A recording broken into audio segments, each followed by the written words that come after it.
এই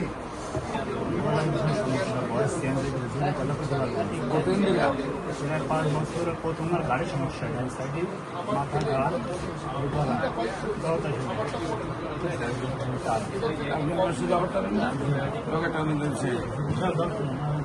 ব্যথা না যন্ত্রণা এরপরে সমস্যাটা হয় গলায় প্রথম সমস্যায় কাটা ওঠা করবে ঠিক আছে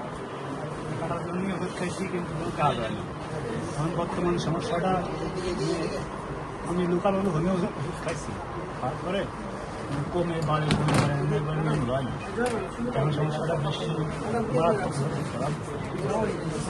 গলার ভিতরে শুনে গেছে গলার ভিতরে গা মানে বড় গা আর লাইন সাইডে যন্ত্রণা চল চলের ভিতরে কামড়া চল আর ভিতরে দাঁতের মারি